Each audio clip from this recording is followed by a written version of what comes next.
Hello बच्चों आपका हमारे यूट्यूब चैनल दीपक सर क्लासेस में स्वागत है। बच्चों आज की क्लास में एक्सरसाइज 6.2 स्टार्ट करेंगे। ठीक है, सबसे पहले हम क्वेश्चन नंबर 1 करते हैं। 1 के दो पार्ट हैं। ठीक है, मतलब 1 मतलब पार्ट ही समझ लो। 1 क्वेश्चन नंबर क्या है, मतलब हाँ 1 के ही दो पार्ट हैं। ठीक है, ये 1 के ही हैं, क्वेश्चन नंबर 1 के। ये फर्स्ट पार्ट हो गया और ये सेकेंड पार्ट हो गया, है ना।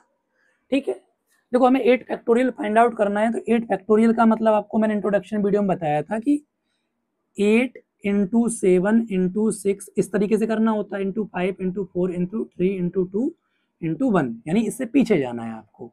अच्छा, इनको आप मल्टीप्लाई कर लोगे। ठीक है, मैं अभी के लिए कैलकुलेटर से मल्टीप्लाई कर दे रहा हूँ क्योंकि ताकि कैलकुलेशन थोड़ी सी लंबी होगी, है ना। तो 8 फैक्टोरियल हो जाएगा हमारा, 8 फैक्टोरियल हो जाएगा हमारा 40320। क्लियर। ये आप नॉर्मल मल्टीप्लाई करोगे, मतलब 8 7 जा 56, 56 6 जा, है ना, फिर जो भी है इंटू 5 जा, इस तरीके से। अब इसका सेकंड पार्ट करते हैं, हमें ये निकालना है। हम लोग एक काम करते हैं, सुनो। जैसे 4 फैक्टोरियल को 4 इंटू 3 फैक्टोरियल लिख देता हूँ और यहाँ 3 फैक्टोरियल रहने देता हूँ। मैंने इसलिए लिखा ताकि 3 फैक्टोरियल कॉमन ले लूंगा। 3 फैक्टोरियल कॉमन ले लेते हैं तो 4 माइनस 1, 4 माइनस 1 3 होगा। 3 फैक्टोरियल को हम 3 इंटू 2 इंटू 1 लिखेंगे, इंटू 3। अब इनको मल्टीप्लाई कर लेते हैं। 3 2 जा 6, 6 3 जा 18। तो ये हमारा आंसर हुआ। क्लियर। अच्छा, क्वेश्चन नंबर 2 करते हैं। क्वेश्चन नंबर 2 क्या कह रहा है, आपको ये बताना है क्या ये इक्वल है। ठीक है, तो चलो देखते हैं।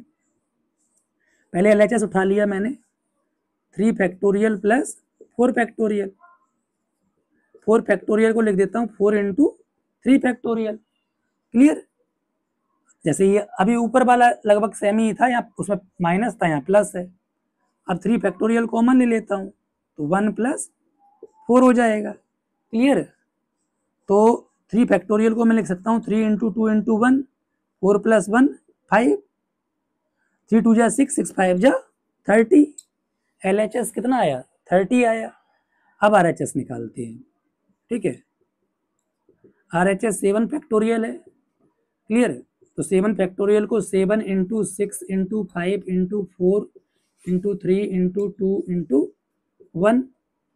ठीक है, अब इन सभी को मल्टीप्लाई करेंगे तो 7 6 जा 42। ठीक, ये 42 आया। 5 4 जा 20, 23 जा 60, 62 जा 120, 120 इंटू 42 करेंगे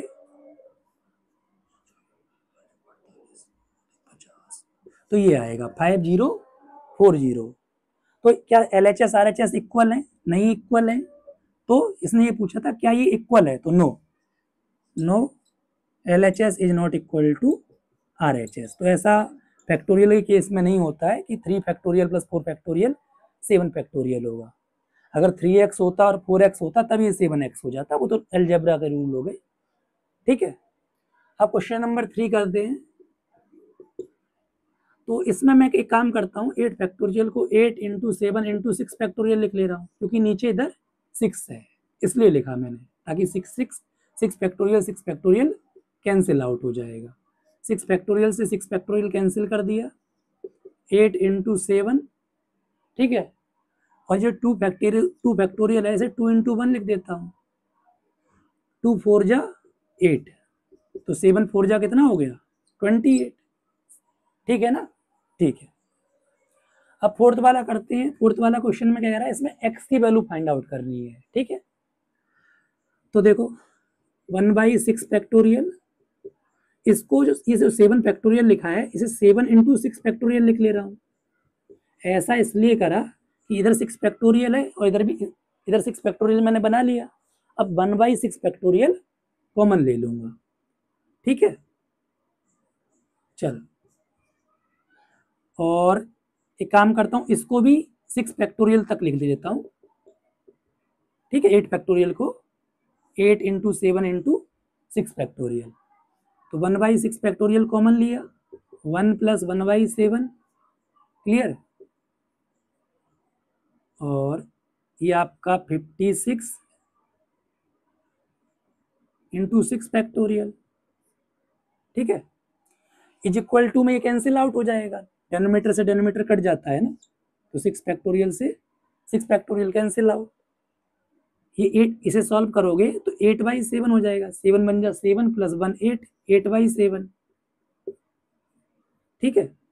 इज इक्वल टू में ये पूरा होल पे तो डेनोमीटर से डेनोमीटर कट जाता है, 8 8 जा 64, तो x की वैल्यू कितनी हो गई 64। समझ में आया? ठीक है, तो एक बार देख लो, फिर मैं इसको इरेज कर देता हूँ, फिर क्वेश्चन नंबर 5 करता हूँ जो कि लास्ट होगा इस एक्सरसाइज का।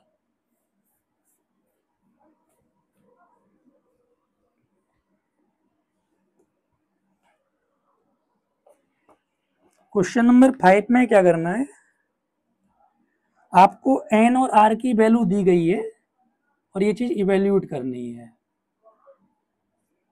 ठीक। n factorial n minus r factorial.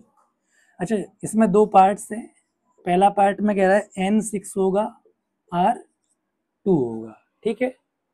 इसी के सेकंड पार्ट में कह रहा है कि n 9 है और r 5 है, ठीक है। तो चलो, n की वैल्यू 6 है तो 6 फैक्टोरियल, n माइनस r यानी 6 माइनस r कितना है 2 है, क्लियर। अब इसे 6 फैक्टोरियल हो गया, 6 माइनस 2 क्या होगा 4 फैक्टोरियल होगा। अच्छा, इसको मैं 4 तक खोल दूंगा क्योंकि डेनोमीटर में 4 फैक्टोरियल है, तो 4 फैक्टोरियल कैंसिल आउट हो जाएगा, ठीक है। तो 6 × 5 × 4 फैक्टोरियल, नीचे भी 4 फैक्टोरियल, 4 फैक्टोरियल से 4 फैक्टोरियल क्या हो गया कैंसिल हो गया, तो 6 5 जा कितना हो गया 30 हो गया, ठीक है। तो ये हमारे फर्स्ट पार्ट का आंसर हो गया। अब इसका सेकंड पार्ट करते हैं। सेकंड पार्ट में देखो n 9 है r 5 है, तो 9 फैक्टोरियल 9 माइनस 5 फैक्टोरियल,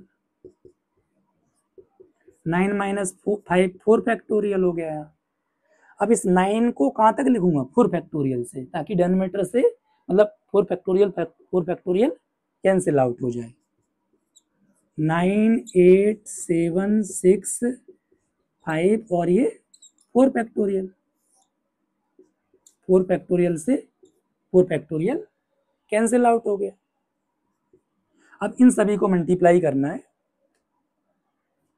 9 8 जा 72, ठीक। अब इन तीनों को मल्टीप्लाई करता हूँ, 7 6 जा 42 और 42 5 जा,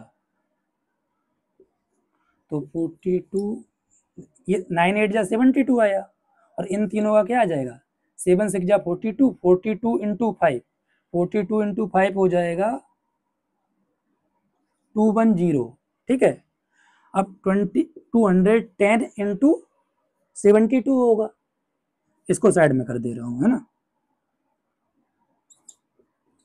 तो 2 का ये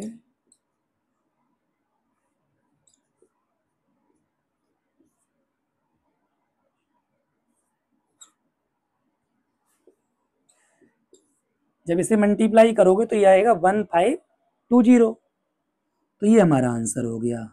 क्लियर है, समझ में आ रहा है? ठीक है, एक बार देख लो, फिर हम नेक्स्ट एक्सरसाइज करते हैं, ठीक है।